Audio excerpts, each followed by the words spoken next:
ఇక్కడ రెండు విషయాలు మనం ధ్యానించాలి. మొట్టమొదటి ఏంటంటే మొదటి వచనంలో ఉంది, మొదటి రెండు వచనాలు, ఆయన తన మాటలన్నీ ప్రజలకు సంపూర్తిగా వినిపించిన తర్వాత కపెర్నహూములోనికి వచ్చింది. ఒక శతాధిపతికి ప్రియుడైన దాసుడు ఒకడు రోగి అయి చావు సిద్ధమై ఉండేను. ఒక శతాధిపతి ఉన్నాడు, సెంచురియన్. బైబిల్ క్యారెక్టర్స్లో ఇది మనం సెంచురియన్ గురించి చూస్తాం. శతాధిపతి బైబిల్లో శతాధిపతిని ఎక్కడైతే రాయబడిందో వాళ్ళ గురించి చాలా గొప్పగా రాయబడింది. అది ఇక్కడ లూకా సువార్త 7వ అధ్యాయంలో ఈ శతాధిపతి ఎంతో దయగలవాడు, ప్రేమ గలవాడు అని రాయబడింది. యేసు ప్రభువు శిలువలో వేసినప్పుడు అక్కడ శతాధిపతి ఉన్నాడు, రోమన్ శతాధిపతి. అతను కూడా అన్నాడు, ఇది నిజంగా నీతిమంతుడు, దేవుని కుమారుడు అని చెప్పి సాక్ష్యం ఇచ్చాడు. అన్యుడు వాళ్ళు రోమన్ సెంచురియన్ వాళ్ళు. ఇక కొన్నేళ్ళని మరొక శతాధిపతి ఉన్నాడు, అపోస్తలుల కార్యం 10వ అధ్యాయంలో. ఆయన గొప్ప ప్రార్థనపడు, బహుదానము చేసేవాడని రాయబడింది. మరి శతాధిపతి ఎక్కడైతే రాయబడిందో అక్కడ వారి గురించి చాలా బాగా రాయబడింది కనుక కూర్చో. కాబట్టి ఇప్పుడు ఈ శతాధిపతికి ఒక దాసుడు ఉన్నాడు, ఆయన సాగడానికి సిద్ధంగా ఉన్నాడు. మరి డయాలసిస్ వచ్చిందో మరి అతనికి ఏమొచ్చిందో మనకు తెలియదు. మరి అతను చనిపోవడానికి సిద్ధంగా ఉన్నాడు. ఆత్మీయంగా చెప్పాలంటే పాపరోగంతో ఉన్న వ్యక్తి, రక్షణ లేని వ్యక్తి, యేసు ప్రభువు లేని వ్యక్తి పాపరోగంతో ఉన్నాడు, తను చనిపోవడానికి సిద్ధంగా ఉన్నాడు. కాబట్టి ఈ పాపరోగానికి వైద్యుడు అవసరం. యేసు ప్రభువు వారే ఆయన వైద్యుడు. చూడండి, లూకా సువార్త 5వ అధ్యాయం 32వ వచనం. లూకా 5:32, మారు మనసు పొందకై నేను పాపలను వెళ్ళవచ్చుని కానీ నీతిమ కాదు. అందుకు 31, అందుకు యేసు రోగులే కానీ ఆరోగ్యం గల వారికి వైద్యుడు అక్కర్లేడు. చూసారా, యేసు ప్రభువు వారు ఎవరైతే రోగులుగా ఉన్నారో ఆయన వారికి వైద్యుడు. ఏ రోగానికి ఆయన వైద్యుడు? ఆయన శరీర సంబంధమైన రోగానికి వైద్యం చేస్తాడు, ఆత్మ సంబంధమైన రోగాలు కూడా వైద్యం చేస్తాడు. కాబట్టి ఈ వ్యక్తి రోగం వచ్చి రోజు కృషించి చనిపోవడానికి సిద్ధంగా ఉన్నాడు.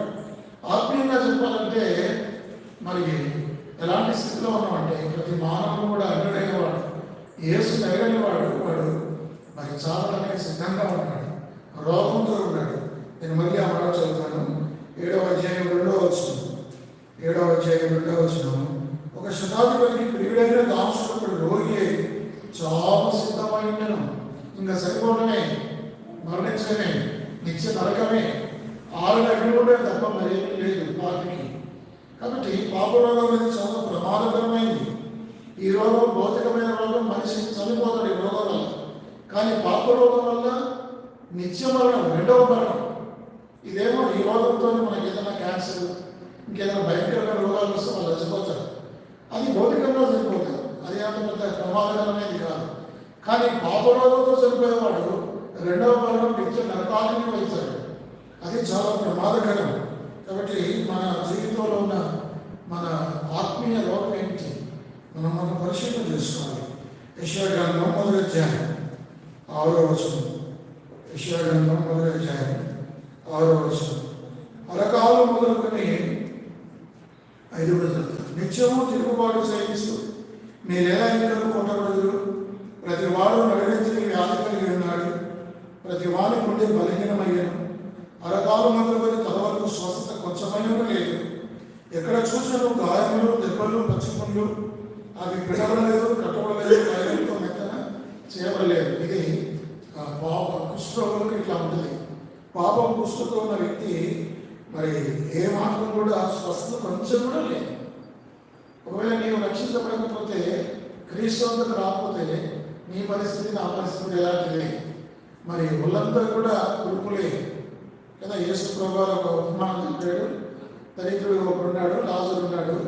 దరిద్రుడు లాజరు ధనవంతుడి మధ్యలో యేసు ప్రభువు చెప్పిన కథ కాదు, రియల్గా జరిగిన సంఘటన. అయితే అక్కడ దరిద్రుడు ఎలా ఉన్నాడంటే రూపంతో ఉన్నాడు, పచ్చి పనులు. కాబట్టి ఆ రోగం కొంతకాలం తర్వాత అతను చనిపోయాడు లాజరు. అయితే ఆత్మీయమైన రోగంతో ఉన్న వ్యక్తి యొక్క పరిస్థితి ఏంటంటే అతను చనిపోవడం అనేది 2వ మరణం, 6 నెలలు ఉండడం. కాబట్టి ఈ పాపరోగం ఉన్న వ్యక్తికి మరి వైద్యుడు కావాలి. ఎవరి వైద్యుడు? యేసు ప్రభువారి వైద్యుడు. యేసు ప్రభువారి వైద్యుడు. చూడండి లూకాసు సువార్త 7వ అధ్యాయం 4వ వచనం. వారు యేసు వద్దకు వచ్చి, నీ వలన ఈ మేలు పొందుటకు, అక్కడ 3వ వచనం, శతాధిపతి యేసును గురించి విని ఆయన వచ్చి తన దాసుని స్వస్థపరచాలని ఆయన వేడుకొండకు యూదుల పెద్దలను ఆయన ఎదురుకు పంపెను. కనుక యేసు ప్రభువు మాత్రమే ఈ రోగాన్ని తీసివేస్తాడు. ఆ రోజుల్లో పక్షవాతం అనే రోగం చాలా ప్రమాదకరమైంది. అలాగే మంచంలో ఉండి కృషించి శరీరం వెళ్ళిపోయి చనిపోతారు. దానికి విలువ లేదు, దానికి మరి నివారణ లేదు. అలాంటి స్థితిలో ఉన్న పరిస్థితిలో ఈ శతాధిపతి యేసు గురించి ఉన్నాడు. యేసు ప్రభు మాత్రమే ఈ స్వస్థపరచగలడు అని ఆయన నమ్మాడు. ఎందుకంటే యేసు ప్రభు వారు ఎక్కడెక్కడ అద్భుతాలు చేస్తున్నాడో, ఎవరెవరిని స్వస్థపరుస్తున్నాడో ఈ వ్యక్తి విన్నాడు. విని యేసు ప్రభువుకు మనుషులు పంపించాడు. ప్రభా, నువ్వు సహాయం చేయి, నా దాసుని స్వస్థపరచు. పాపరోగంతో నిండిన వ్యక్తికి లోకంలో ఎక్కడ స్వస్థత జరగదు. నిత్య నరకాల నుంచి తప్పించేది ఎవ్వరూ లేదు. ఆకాశం క్రింద ఏమైనా ఈ నామము తప్ప మరి ఏ నామంలో రక్షణ పొందలేదు. యేసుక్రీస్తు వారు తప్ప మరి ఎవరు కూడా రక్షించలేదు. నీ చావుల నుంచి నేను తప్పించేవారు ఎవరు లేరు. యేసు ప్రభు నామమునందు విశ్వాసం ఉంచాలి. యేసు ప్రభు దగ్గరికి రావాలి. ప్రభా, నేను రోగంతో లేదా పాపరోగంతో ఉన్నానయ్యా, నా పాపరోగాన్ని తీసివేయి, నా పాపాలను క్షమించు, నన్ను స్వస్థపరచు అంటే యేసు ప్రభువారు స్వస్థపరుస్తారు. యేసు ప్రభువారు ఏదైనా చేయండి. చూడండి లూకాసు సువార్త 7వ అధ్యాయం 10 వచనాల్లో ఆయనకు రోగం మీద అధికారం ఉంది. అదేవిధంగా 11వ అధ్యాయం నుంచి 17వ అధ్యాయం వరకు అక్కడ ఆయనకు మరణం మీద అధికారం ఉంది. 5 నుంచి 34 వరకు ఆయనకు మరి రోగం మీద అధికారం ఉంది. మరణం మీద అధికారం, రోగం మీద అధికారం, దయ్యం మీద అధికారం, ప్రకృతి మీద అధికారం, పాపాలు క్షమించే అధికారం కలిగిన వాడు పరమవైద్యుడే యేసుక్రీస్తు వారు. ఆయన ఏం చేశాడంటే స్వస్థపరుస్తాడు. పాపరోగంతో చనిపోవడానికి సిద్ధంగా ఉన్నవారు, అలాంటి వారు ప్రభువునతో వచ్చి, ప్రభా, నా పాపాలను క్షమించయ్యా, నీ రక్తంతో కడుగు అన్నాడు శతాధిపతి. యేసు ప్రభువుని పిలిచినట్లుగా మనం కూడా యేసు ప్రభువును పిలవాలి. యేసు ప్రభువుకి మనం వెళ్ళాలి. ఆయనకి పశ్చాత్తాపడాలి, ఆయన రక్తంలో కడగబడాలి. అప్పుడు మన పాపాలు క్షమించబడతాయి. అప్పుడు మనం పరలోకం వెళ్తాం, రెండవ మరణం నుంచి తప్పించబడతాం. యేసు ప్రభువుకి అధికారం ఉంది. చూడండి లూకాసు సువార్త 7వ అధ్యాయం 8వ వచనం, నేను సహా అధికారములకు లోబడిన వాడను, నా చేతి క్రిందను సైనికులు ఉన్నారు. నేను ఒకరిని పొమ్మంటే పోను, ఒకరిని రమ్మంటే వచ్చును. నా దాసుని చేయమంటే ఇది చేయనని నేను చెప్పినట్టు ఆయనతో చెందని వారిని పంపాను. కాబట్టి ఇక్కడ అంటున్నాడు, నాకు అధికారం ఉంది, నాకు అధికారం ఉంది అంటే నేను ఏం చెప్తున్నా జరుగుతుంది. నా దగ్గర ఉన్నమంటే సైనికులు ఉన్నారు, రమ్మంటే పోతాడు, రమ్మంటే వస్తుంది. ఎందుకంటే వాళ్ళ మీద నాకు అధికారం ఉంది. అలాగే ప్రభా, నీకు కూడా అధికారం ఉంది. నీకు దేని మీద అధికారం ఉంది? నీకు రోగం మీద అధికారం ఉంది, ప్రకృతి మీద అధికారం ఉంది. సర్వాధికారైన దేవుడు యేసుక్రీస్తు ప్రభువారు ఆయన అధికారం కలిగిన వాడు. ఆయన ఎంత విశ్వాసం ఉంచితే ఎలాంటి దాసుకి స్వస్థత కలిగింది. ఇలా మొట్టమొదటిగా ఆ యొక్క దాసుడు చనిపోవడానికి సిద్ధంగా ఉన్నాడు. పాపరోగంతో నిండినవాడు, అపరాధముల చేత పాపముల చేత చచ్చినవాడు, మరి నిత్య నరకానికి వెళ్తాడు. అదేవిధంగా రెండవది, ఈ పాపరోగం లేదా ఈ యొక్క భౌతికమైన రోగం పోవాలంటే వైద్యుడు కావాలి. ఎవరు అంటే యేసు ప్రభువారే వైద్యుడు. నేను ఆరోగ్యవంతులను పిలవాలి కానీ రోగులను పిలవచ్చుని. యేసు ప్రభువారు రోగులు, మనమందరం రోగులమే. భౌతికమైన రోగులు కాకపోవచ్చు, ఆత్మీయంగా రోగులమే. కాబట్టి యెషయా 1:6 ప్రకారం ఆ స్థితి మనకు ఉంది. ఆ యొక్క ఎలుగో మార్గంలో వెళ్తున్న వ్యక్తి దొంగల చేతిలో కొట్టబడ్డాడు, పురప్రాణంతో విడిచిపెట్టాడు, బట్టలు దోచుకున్నారు, చనిపోవడానికి సిద్ధంగా ఉన్నాడు, రక్తం కారుతా ఉంది. అది బ్రతికినట్టు కాదు, చచ్చినట్టు కాదు. అప్పుడు ఒక వ్యక్తి, ఒక సమరయుడు వచ్చి అతను రక్షించాడు. అలాగే మనం కూడా ఎలాంటి అంటే మనం అంటే పాపంతో నిండినవాడు, పాపాలను క్షమించబడినవాడు, పాపరోగంతో ఉన్నవాడు, పరప్రాణంతో ఉన్నట్లు చనిపోవడానికి సిద్ధంగా ఉన్నాడు. అతనికి యేసు ప్రభువారు మాత్రమే స్వస్థపరచగలడు. రెండవది, యేసు ప్రభువారు ఎలా స్వస్థపరచగలడు? ఆయనకు అధికారం ఉంది. ఆయన అధికారం కలిగినవాడు. భూమి మీద అధికారం ఉంది, పరలోకం మీద అధికారం ఉంది, పాపాలు క్షమించే అధికారం ఉంది, సముద్రం మీద, తుఫాను మీద, ప్రకృతి మీద, మరణం మీద, దయ్యాల మీద, అపవిత్రాత్మల మీద, రోగం మీద, ఇంకా దేని మీద చేసే అధికారం ఉంది. కాబట్టి యేసు ప్రభువు వారు స్వస్థపరుస్తాడు. నీ నా పాపాలు క్షమించడానికి ఆయన సమర్థుడు. ఆయన ఒక్కడే, ఆయన తప్ప ఎవరు కూడా నీ నా పాపాలు క్షమించలేదు, నీకు నాకు వైద్యం చేయలేదు, నీ నా పాపరోగాన్ని తీసివేయలేదు. యేసు ప్రభువు నా పాపరోగాన్ని తీసివేయండి పశ్చాత్తాపడాలి. ఇప్పుడు ఏం జరిగిందంటే ఇప్పుడు ఎలా యేసు ప్రభువు స్వస్థపరుస్తాడు, ఎలా మళ్ళీ ఆత్మీయంగా స్వస్థపరుస్తాడండి? ఆయన ఎందు మనం విశ్వాసం ఉంచాలి. కాబట్టి నా మాటలు విని నన్ను పంపిన వాని విశ్వాసం ఉంచేవాడు నిత్య జీవం గలవాడు. వాడు తీర్పులో నుండి రాడు, మరణంలో నుండి జీవంలోకి దాటించడు. కాబట్టి మరి యేసు ప్రభువు మాటలు విని ఆయన విశ్వాసం ఉంచాలి. ఈ దాసుడు మరి ఇతను రోగం పోవాలంటే మరి శతాధిపతి అతని మరి యేసు ప్రభువులో విశ్వాసం ఉంచాలి. అలాగే మన పాపరోగం పోవాలంటే మనమే విశ్వాసం ఉంచాలి.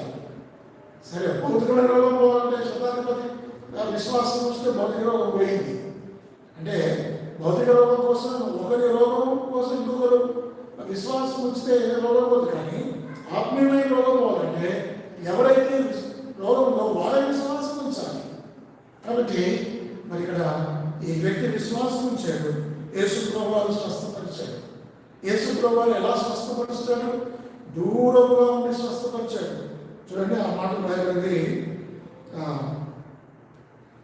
ప్రభువా 6వ వచనం, మీరు ఆయన ఎదుటికి వెళ్ళి ప్రభువా శ్రమపుచ్చుకునవద్దు, నీవు నా ఇంటిలోకి వచ్చేది నేను పాత్రను కాదు, అందుచేత నీ ఎందుకు వచ్చేటకు మా పాత్రని అని నేను ఎంచుకోలేదు, అయితే మాట మాత్రం సెలవు, అప్పుడు నా దాసుడు స్వస్థపరచబడిన మాట మాత్రం సెలవిస్తే చాలు. కీర్తనల గ్రంథం 107వ అధ్యాయం 20వ వచనం. కీర్తనల గ్రంథం 107:20 చూడండి. ఆయన తన వాక్కును పంపి వారిని బాగు చేసిన, ఆయన వారు పడిన గుంటలో నుండి వారిని విడిపించను. చూడండి, ఆయన తన వాక్కును పంపి వారిని బాగు చేసింది. కాబట్టి దేవుడు ఆయన వాక్కును పంపి శతాధిపతి బాగు చేసి, కొంతమంది యేసు ప్రభువుని ముట్టి స్వస్థపరిచాడు, కొంతమంది దూరంగా ఉండి స్వస్థపరిచాడు. మనం అన్యజనులు, మనం దూరస్తులం. యేసు ప్రభువు 2 సందర్భాలలో మరి మత్తయి సువార్త 15వ అధ్యాయంలో ఒక కనాను స్త్రీ ఉంది, అన్యురాలు, యూదురాలు కాదు. మనం కూడా యూదులం కాదు, యూదులతో మనం సహవాసం లేని వారు, మనం అన్యజనులు. మరి ఆమె కుమార్తె కూడా యేసు ప్రభువు స్వస్థపరిచాడు. ఎలా స్వస్థపరిచాడు? దూరంగా ఉండి, నీ కుమార్తె స్వస్థత జరిగింది, నువ్వు వెళ్ళిపోమ్మా అని చెప్పాడు. ఆమె వెళ్ళి ఇంటికి వచ్చేసరికి స్వస్థత జరిగింది. అలాగే ఇక్కడ కూడా శతాధిపతి దాసుడు గురించి యేసు ప్రభువు సెలవించాడు. వెంటనే ఎప్పుడో దూరంగా ఉన్నాడు, ఊళ్ళో లేవలేని స్థితిలో ఉన్నాడు. యేసు ప్రభువు మాట్లాడాడు, ఒక మాట సెలవించాడు. ఎప్పుడైతే నోట్లోంచి మాట వెళ్ళిందో అదే క్షణంలో అతను బాగుపడ్డాడు. దూరం నుంచి యేసు ప్రభువు బాగు చేశాడు. మనం కూడా దూరస్తులం కదా, మనం కూడా దూరస్తులం. పాపం వల్ల యేసు ప్రభువుకి దూరమయ్యాం. అపరాధముల వల్ల రక్షింపనేరకున్నట్లు యెహోవా హస్తము కొరత కాలేదు, నెరవేరకున్నట్లు ఆయన చెవులు మందము కాలేదు. నీకును నీ దేవునికి నీ దోషములు అడ్డపడవచ్చు. మన పాపాల వల్ల మనం దేవునికి దూరం అయిపోయాం. ఎప్పుడైతే పాపం చేశాడో, పాపం చేసిన వ్యక్తికి దూరం, దేవునికి మానవులు దూరం అవుతాడు. ఆదాము పాపం చేయనంత కాలం దేవునికి సమీపంగా ఉన్నాడు. ఎప్పుడైతే ఆదాము తినవద్దనప్పుడు తిన్నాడో, అవివేక చూపించాడో, ఆజ్ఞను మీరాడో, ఆ పడి తిన్నాడో, అతను దేవునికి దూరస్తుడు అయిపోయాడు. మనం కూడా దేవునికి దూరస్తున్నాం. ఎఫెసీయులకు రాసిన పత్రిక 2వ అధ్యాయం, ఎఫెసీయులకు రాసిన పత్రిక 2వ అధ్యాయం 12. ఆ కాలంలో ఇశ్రాయేలుతో సహపౌరుడు కాదు, పరదేశులను, వాగ్దాన నిబంధన లేని ప్రజలను, నిరీక్షణ లేని వారిను, లోకంలో దేవుడు లేని వారిని నుండి క్రీస్తుకు దూరస్తులు ఉందని మీరు జ్ఞాపకం చేసుకోండి. ఒకప్పుడు మనం క్రీస్తుకు దూరస్తున్నాం. ఈ యొక్క శతాధిపతి దాసుడు రోగంతో దూరంగా యేసు ప్రభువు ఉంటాడు. కాబట్టి అయితే యేసు ప్రభువు ఆ దూరంగా ఉన్న వ్యక్తిని బాగు చేశాడు. మనం కూడా దూరస్తులమే, మనం కూడా పాపం వల్ల దేవుడికి దూరం అయ్యాం. అయితే మనం దేవుడికి దూరం అయ్యాం, కానీ మనం దేవుడే తెలియదు, కానీ దేవుడే మన దగ్గరికి వచ్చాడు. నశించిన దాన్ని వెలకి రక్షించడం మనిషి కుమారుడు లోకానికి వచ్చాడు. యేసు ప్రభువారు అమ్మ వింటున్నారా? వినండి పిల్లలు, మొబైల్ మాత్రం చూడండి. కాబట్టి యేసు ప్రభువారే ఈ లోకానికి వచ్చాడు. ఆయన మన కొరకు రక్తం కాల్చి ప్రాణం పెట్టాడు. కాబట్టి దూరస్తులే మనల్ని సమీపస్తులుగా చేశాడు. 13వ వచనం, అయినను మునుపు దూరస్తులైన మీరు ఇప్పుడు క్రీస్తు యేసునందు క్రీస్తు రక్తం వల్ల సమీపస్తులై ఉన్నారు. కనుక యేసుక్రీస్తు నందు ఎవరైతే ఎలాంటి స్థితిలో ఉన్నావో, ఏ పాపరోగమైనా సరే ప్రభు వారిని మరి క్షమిస్తాడు. వారి యేసు రక్తం చేత వారి పాపాలు కలుగుతాడు. నిజమే, మనం దూరస్తులమే, మనం వాగ్దానం లేదు, నిబంధన లేదు, ప్రజల్లో మరి అలాంటి నిరీక్షణ లేని వారు, దేవుడు లేని ప్రజలమే. కానీ ప్రభు పరలోకం నుంచి దిగి వచ్చాడు. ఆయన మనకు సమీపంగా వచ్చాడు. కాబట్టి ఆ వాక్యం శరీరధారి కృపాసత్య సంపూర్ణుడిగా మన మధ్యలో నివసించాడు. ఆయన మనం జరిగి రాకపోతే, ఒకవేళ ఆయన పరలోకంలోనే ఉండి మనం భూమి మీదనే ఉంటే, ఎంత దూరం పరలోకానికి దూరానికి యేసు ప్రభువు మన దగ్గరికి రాకపోతే, ఆయన మన దగ్గరికి చేర్చుకోకపోతే మనందరం నిత్యం నరకానికి వెళ్ళేవాళ్ళం. ఇక్కడ యేసు ప్రభువు ఆ పరలోకం నుంచి దిగి వచ్చాడు. నీ రూపంలో, నా రూపంలో మనుషుల పోలికగా పుట్టాడు. ఎంత దగ్గరగా అయ్యాడు. మన స్వరూపాన్ని ఆయన తెలుసుకున్నాడు. మన కొరకు ప్రాణం పెట్టాడు. మొదలుగా మనం గమనించాల్సింది ఏంటంటే, నీలో ఉన్న రోగం ఏమిటి? ఏదైనా పాపరోగంతో ఉన్నామా? ఆయన అంటాడు యెషయా, నేను అపవిత్రమైన పెదవులు గలవాడను. కాబట్టి మన పెదవులు అపవిత్రంగా ఉన్నాయా? మన హృదయం అపవిత్రంగా ఉందా? కాబట్టి హృదయము ఘోరమైన వ్యాధి కలదు. హృదయం అన్నిటికంటే మోసకరమైనది, దాన్ని గ్రహించగలవాడు. అది ఘోరమైన వ్యాధి కలదు. మన హృదయం వ్యాధితో ఉందా? యేసు ప్రభువా, నా హృదయాన్ని మీద నీ రక్తాన్ని పరీక్షించు. అపవిత్రమైన హృదయం, అపవిత్రమైన మాటలు, అపవిత్రమైన జీవితం, అపవిత్రమైన బతుకులు, అపవిత్రమైన కార్యాలు. ప్రభా, నేను అపవిత్రమైపోయాను, పాపరోగంతో నిండిపోయాను. ప్రభా, నీ వాక్కు చేత. యేసు ప్రభువా అతనేమో వాక్కు చేత బాగు చేశాడు. ఎవరిని? శతాధిపతి దాసుని. కానీ మనల్ని ఎలా బాగు చేశాడు? మాట చేత కాదు, నీ కొరకు నా కొరకు ఆయన ప్రాణం పెట్టాడు. మీరు మీ అపరాధముల చేతను పాపముల చేతను చచ్చిన వారైండగా ఆయన క్రీస్తు యేసు ద్వారా మిమ్మల్ని బ్రతికించాడు. యేసు క్రీస్తు వారు నన్ను బ్రతికించిన కొరకు, నన్ను స్వస్థపరిచిన కొరకు ఆయన నా కొరకు ప్రాణం పెట్టాడు. ఈ సత్యాన్ని మనకు తెలియాలి. పాపరోగం పోవాలండి మరి యేసు ప్రభువు వారి ఆయన ఆశ్రయించాలి, ఆయనతో విశ్వాసం ఉంచాలి, వచ్చి ఆయన వేడుకోవాలి, పాపాలను విడిచిపెట్టాలి, పరిశుద్ధంగా జీవించాలి. అప్పుడు క్రీస్తు పిల్లలం అవుతాం. కాబట్టి ఈ శతాధిపతి దాసునికి స్వస్థత కలిగింది. అది మొదటి సంగతి. ఇక రెండవ సంగతి ఏంటంటే, ఈ యొక్క శతాధిపతి గురించి మనం ధ్యానించాలి. ఈ శతాధిపతి అన్యుడు. ఇతనికి ధర్మశాస్త్రం గురించి పెద్దగా తెలియదు. ఇతను యూదా మతానికి గురించి తెలిసినవాడు కాదు. కాబట్టి యేసు ప్రభువు వారి గురించి కొద్దిగా విన్నాడు, అక్కడక్కడ విన్నాడు. విని యేసు ప్రభువుని విశ్వాసం ఉంచాడు. చూడండి, కొద్దిగా విన్నాడే అక్కడక్కడ అడపదడప యేసు ప్రభువు వారి గురించి విని, యేసు ప్రభువు వారు యేసు ఆయన ప్రభు అని ప్రభువా మాట అన్నాడు. అంటే ప్రభు అంటే యేసును ప్రభువుగా గుర్తించాడు. ఆయన అధికారం, ఆయన ఆధిపత్యం గలవాడు, ఆయన ప్రభుత్వం కిందికి వచ్చాడు. చూసారా, ఈ శతాధిపతి ఎంత మంచివాడంటే, మరి మన సంగతి ఏంటి? మనకు మన భాషలో మరి పరిశుద్ధ గ్రంథం ఉంది. ఆయన కొన్ని మాటలు వింటేనే అంత విశ్వాసం ప్రభుత్వం ఉంటే, ఎన్ని మాటలు మనం వింటున్నాం, ఎన్ని బోధలు వింటున్నాం, ఎన్ని సంవత్సరాల మధ్యలోకి వస్తున్నాం కదా. కానీ ఏది మన విశ్వాసం? యేసు ప్రభువు అతని విశ్వాసాన్ని చూసి ఆశ్చర్యపోయాడు. చూడండి ఆ మాటలు 9వ వచనం.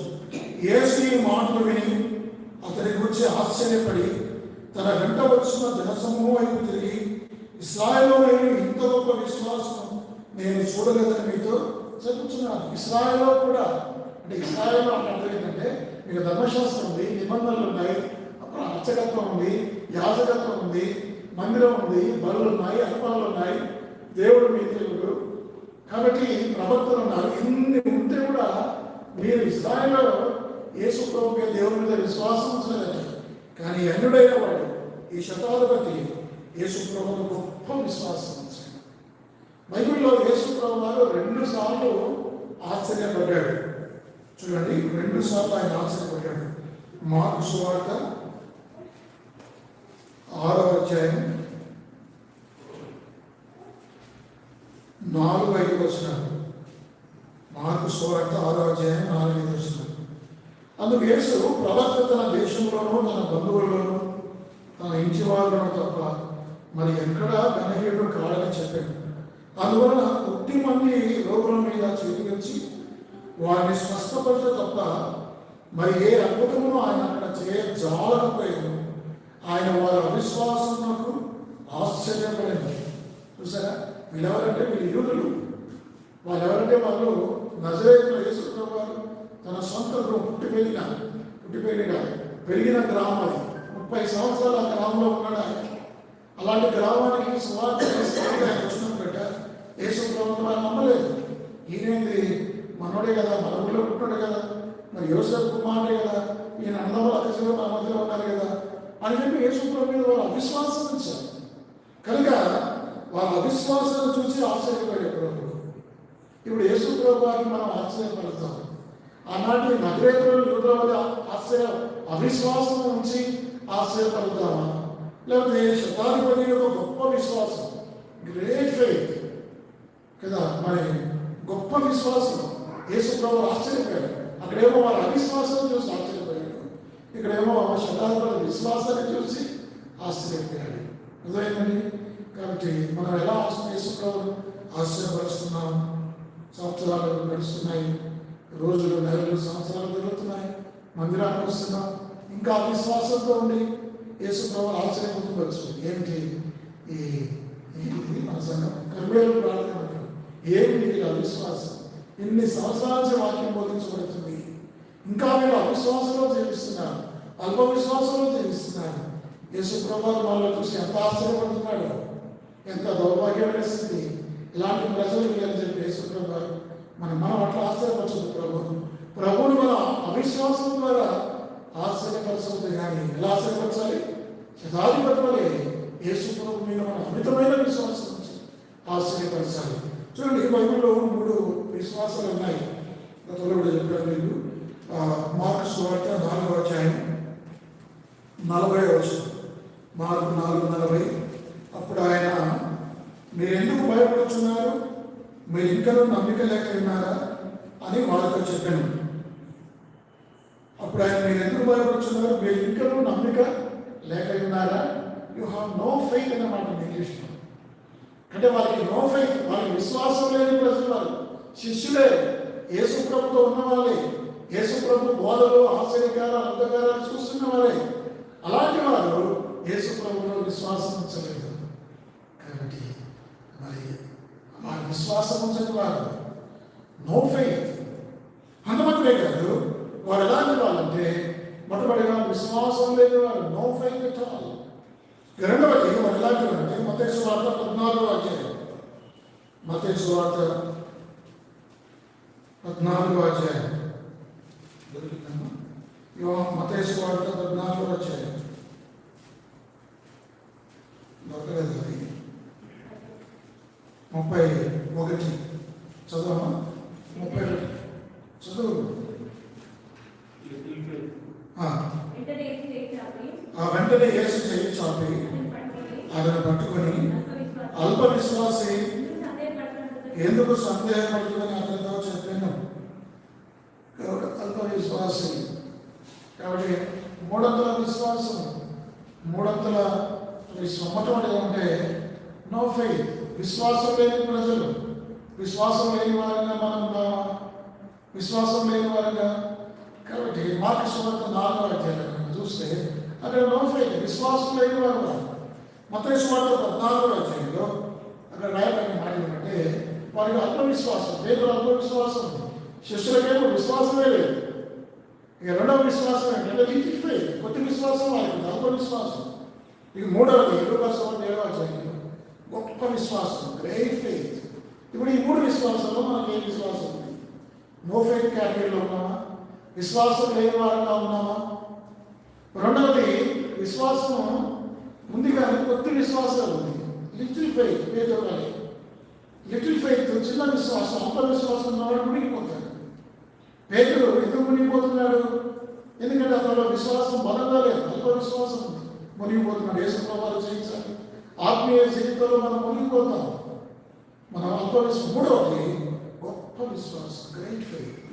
ఒకవేళ అలాంటి మన విశ్వాసం లేకపోతే మనం ప్రార్థన చేయాలి.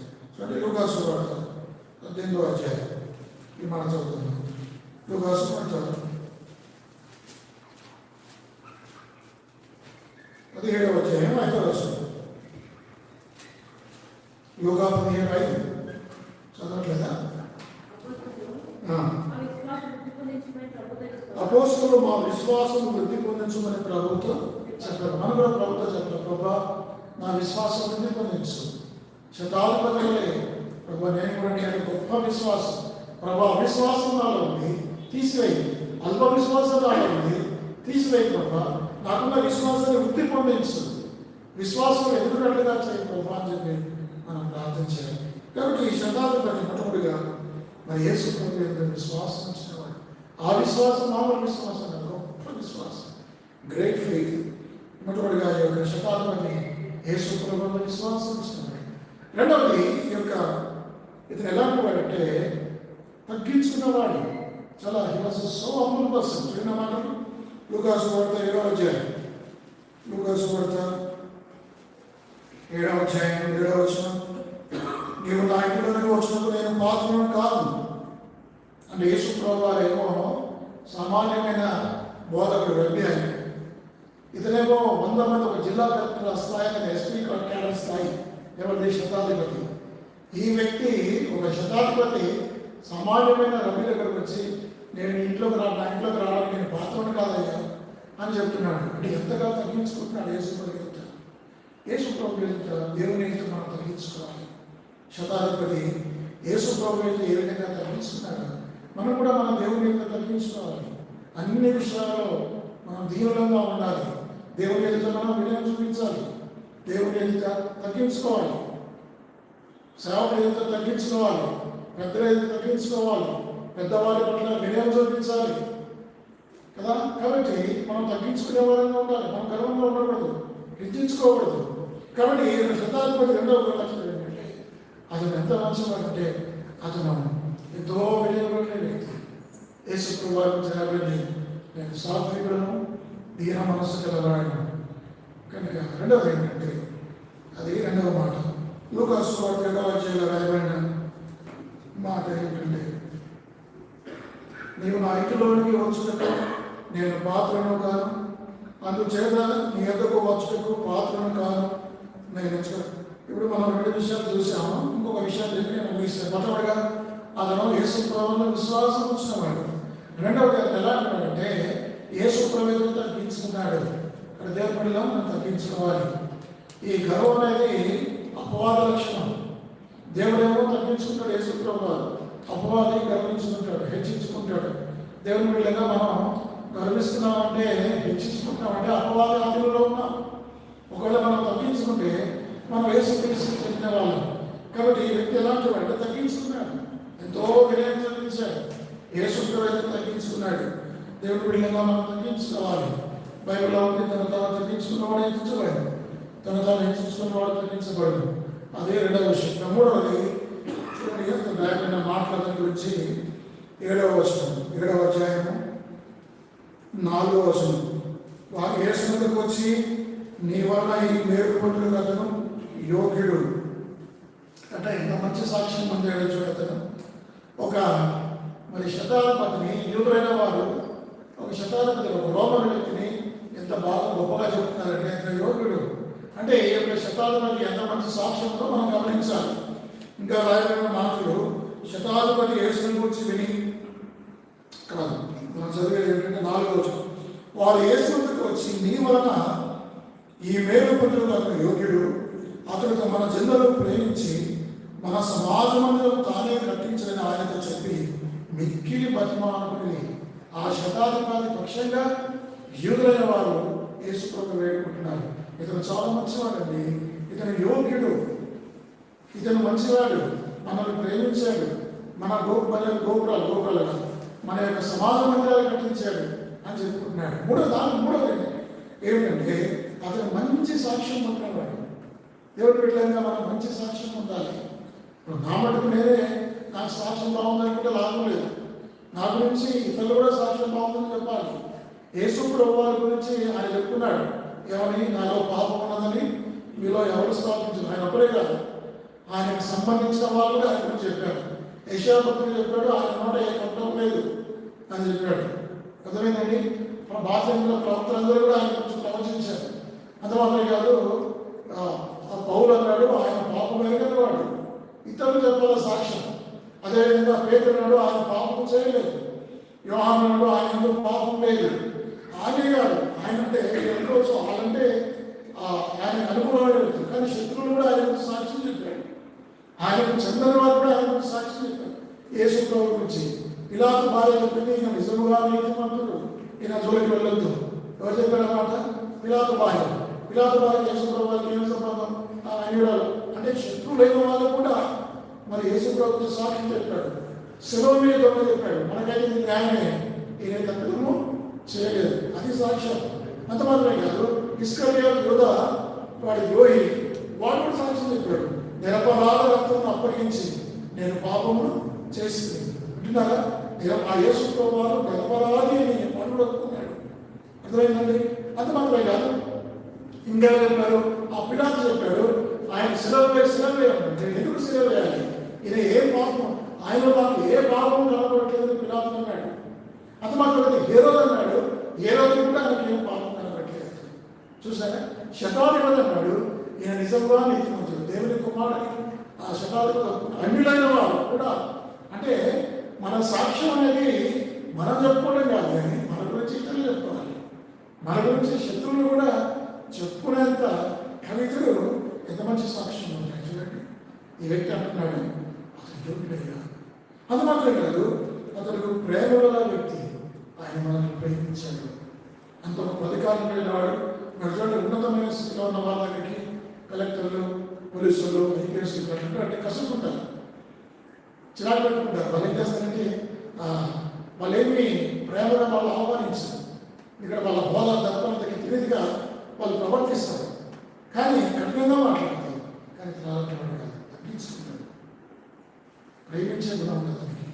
4-5 ఏంటంటే అతను మనకు మందిరాలు కట్టించాడు. అంటే దేవుని కొరకు మనం ఏదో ఒకటి చేయాలి, వీళ్ళకు సహాయం చేస్తున్నాడు. ఆ మాటకు వస్తే 100 మంది నా దగ్గర ఒకరు పోతే కొని అనుకోవచ్చు. ఎస్పీ ఎక్కడ, పోలీస్ కానిస్టేబుల్ ఎక్కడ? ఎస్పీ అంటే జిల్లాకు ఒక ఎస్పీ అని. ఆ ఎస్పీ కింద ఎంతమంది పోలీసులు ఉంటారు? ఆ ఎస్పీ కింద మరి డిఎస్పీలు ఉంటారు, తర్వాత ఇంకొక ఎస్పీలు ఉంటారు. A SP? అడిషనల్ ఎస్పీ కూడా, ఇంకా చాలా మంది ఉంటారు. అడిషనల్ ఎస్పీ ఉంటారు, డిఎస్పీ ఉంటారు, ఇంకా ఉంటారు, తర్వాత సిఐలు ఉంటారు, ఎస్ఐలు ఉంటారు, హెడ్ కానిస్టేబుల్ ఉంటారు, పోలీసులు ఉంటారు. మరి ఎస్పీకి ఉన్నవాడు జిల్లాలో ఎంతమంది పోలీసులు ఉంటారు? కానీ ఈ వ్యక్తి ఇంతమందిలో ఒక్క వ్యక్తి వాడు చేస్తే చనిపోతున్నా, కొంచెం నాకేమైనా అనుకోవచ్చు కదా, కానీ అనుకోండి, ఆ ఒక్క వ్యక్తిని కూడా ఎంతగా ప్రేమించాడు. ఆ ఒక్కడి కూడా నాకు కావాలి. ఇప్పుడు ఇది చూస్తే మనకి ఏం గుర్తుకొస్తుంది? 100 గొర్రెలు కాకుంటే అందులో ఒక గొర్రె చనిపోతే ఆ ఒక్క గొర్రె కోసం గొర్రెల కాపు వెళ్ళాడు. వెళ్ళి దాన్ని దొరికేంత వరకు వెతికాడు.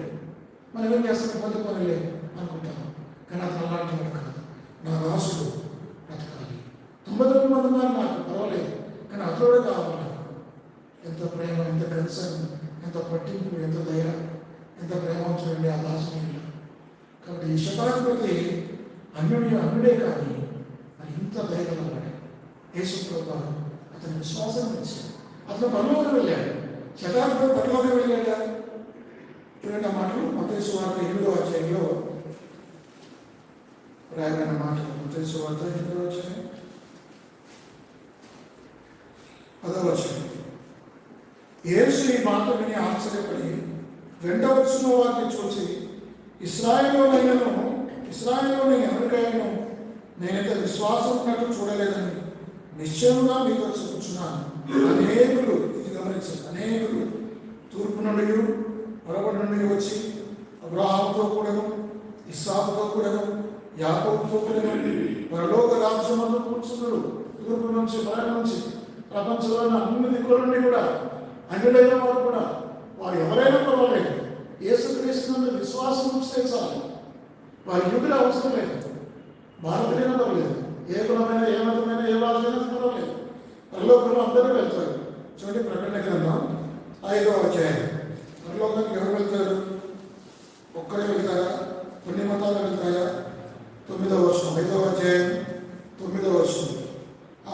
ఆ పెద్దలు నీ గ్రంథమును తీసుకొని దాని ముఖ్య యోగ్యుడు నీవు వదిలిపోయిన వాడవై నీ రక్తం ఇచ్చి ప్రతి వంశంలోనూ ఆయా భాషలు మాట్లాడే వారిలోనూ ప్రతి ప్రజలోనూ ప్రతి జనంలోనూ దేవుని కొరకు మనుషులను అని నా దేవునికి వారి మీద రాజ్యంలోనే ఆయుధంగా చేస్తే చూడండి, ఇక్కడ ప్రతి వంశంలో కూడా పరలోకంలో ఉన్నారు కొంతమంది. ప్రతి వంశంలో ఎన్ని వంశాలు ఉన్నాయో అన్ని వంశాల నుంచి పరలోకం ఉన్నారంట. లోకంలో ఎన్ని భాషలు ఉన్నాయో అన్ని భాషల నుంచి మాట్లాడేవారు కొంతమంది, ఆయా భాషలు మాట్లాడేవారు పరలోకానికి వెళ్ళారు. అంతమంది కాదు, ప్రతి ప్రజ, ప్రతి జనం. కాబట్టి ఎవరైనా సరే మరి యేసు ప్రభు నమ్ముకుంటే చాలు పరలోకానికి వెళ్తారు. కాబట్టి ఈ యొక్క శతాధిపతి చెప్పాడు, యేసు ప్రభు తూర్పు నుండి పొరగొట్టు నుండి అనేకులు వస్తారు. మరి అబ్రహాం ఎక్కడ కూర్చుంటాడో, ఇస్సాకు ఎక్కడ కూర్చుంటాడో, యాకోబు ఎక్కడ కూర్చుంటాడో, పరలోక రాజ్యంలో వాళ్ళు కూర్చుంటారు. అంటే యేసు ప్రభు ఏం చెప్తున్నాడు? ఈ శతాధిపతి విశ్వాసాన్ని బట్టి అతని పాపాలు క్షమించబడ్డాయి, అతను పరలోకానికి వెళ్తాడు. కాబట్టి రాత్రి వేళలో మనం కూడా దేవుని బిడ్డలంగా శతాధిపతి 2 విషయాలు చూస్తాం. మొట్టమొదటిగా దాసుడు, రక్షణ పొందని వ్యక్తులు ఇక్కడ ఉంటే మరి ఆ వ్యక్తి రక్షణ పొందని వ్యక్తికి ఎవరైనా ఆ శతాధిపతి దాసుల గురించి మనం డిస్కస్ చేసుకున్నాం. అతను పాపలోకంలో ఉన్న వ్యక్తులు, మరి మారుమనసు వ్యక్తులు, పాప క్షమాపణ లేని వ్యక్తులు ప్రభు దగ్గరికి రావాలి. వాళ్ళు చనిపోవడానికి నిత్య నరకానికి వెళ్ళడానికి సిద్ధంగా ఉన్నారు. పాపాలు క్షమించబడాలని చెప్తున్నాం. రెండవది, రక్షింపబడే వ్యక్తులు ఎలా ఉండాలి చెప్పుకున్నాం. యేసు ప్రేమలో గొప్ప విశ్వాసాన్ని కనపరచాలి. అవిశ్వాసం అవుతుంది, అల్ప విశ్వాసం అవుతుంది. మన అవిశ్వాసంతో యేసులో ఆశీర్వదించాలి. రెండవది, తగ్గించుకున్నవాడు, విశ్వాసం ఎలా తగ్గించుకునే వారంగా ఉండాలి. మూడవదిగా అది ఎలాంటి వాడిని మంచి సాక్ష్యం పొందిన వ్యక్తి. ఎవరు? శతాధిపతి మంచి సాక్ష్యం పొందినవాడు, ఇతను యోగ్యుడు, సాక్షి చెప్తున్నారు ఆయన గురించి చేసుకోడు. నాలుగవది, అతను ఇతరులను ప్రేమించేవాడు. తన దాసును, చనిపోతున్న దాసుని పట్టించుకున్నాడు, ప్రేమించాడు. ఐదవది, సమాజ మందిరాలు పెట్టాడు, దేవుని మందిరం గురించి పట్టింపు కలిగేవాడు. దేవుని బిడ్డలు, క్రైస్తవులు దేవుని మందిరం నుంచి పట్టింపులు కలిగి ఉండాలి. దేవుని మందిరంలో పనులు చేయాలి, దేవుడి కొరకు కానుకలు ఇవ్వాలి. దేవుడి మందిరంలో ఎన్నో పనులు ఉంటాయి. దేవుని మందిరానికి మాటికి రావాలి, ఇలాంటి గుడికి రావాలి. కాబట్టి మందిరాన్ని గురించిన పట్టింపు ఉంది అతనికి. ఒక అన్యుడికి ఎంత పట్టింపు ఉంటే విశ్వాసంలో మనం ఎంత పట్టింపు ఉండాలి. నన్ను క్షమించు, నేను ఒకవేళ అవిశ్వాసం అయితే రక్షణైనట్లయితే శతాధిపతి దాసుడు ఏ విధంగా ప్రభు స్వస్థపరిచాడు, ప్రభు నన్ను స్వస్థపరిచు, నా పాపాలను తీసుకెళ్ళి ప్రార్థించు. ఒకవేళ విశ్వాసం అయితే మనకు ప్రభు ఎదుట నేను అప్పగించు. ప్రభు శతాధిపతి విశ్వాసం నాకు లేదు, నాకు అవిశ్వాసం ఉంది, అల్ప విశ్వాసం ఉంది. ఓ ప్రభు, మన విశ్వాసాన్ని పొందించు, గొప్ప విశ్వాసాన్ని అనుగ్రహించు, ఇతరులు ప్రేమించే మనసు నాకు అనుగ్రహించు, ఇతరుల గురించి పట్టించుకునే మనసు నాకు అనుగ్రహించు. అదనంటే కదా ప్రభు, ఇతరుల ఎదుట మంచి సాక్ష్యం పొందిన ఆ వ్యక్తి వలె, యోగ్యుడి వలె ప్రభు నాకు కూడా సాక్ష్యం చేయి. ఇప్పటిదాకా నాకు సాక్ష్యం లేదు, నేను సాక్ష్యంగానే జీవిస్తాను. ఇప్పటిదాకా మందిరం గురించి పట్టింపు లేదు, మందిరం గురించి పట్టించుకున్నాను, కానుకలు ఇచ్చాడు, మందిరాలు కట్టించాడు. ప్రభు నేను కూడా మందిరం గురించి ఎంతో ప్రయాసపడ్డాను, ప్రజలను తీసుకుని వస్తాను, కొడుకులు వస్తాను, మందిరాల్లో పనులు చేస్తాను అని చెప్పి మనం తీర్మానం చేసుకోవాలి. ఒకవేళ అలాంటి పరిస్థితులు లేకపోతే ప్రభు యొక్క పశ్చాత్తాపడాలి. ప్రభు శతాధిపతి బట్టి జీవితం నాకు లేదయ్యా, నన్ను క్షమించు, నిరంతరంలో ప్రజలు మనం పశ్చాత్తాపడితే ప్రభు తన పాపాలను క్షమిస్తాడు. దేవుడి వాక్యం అందించాలి.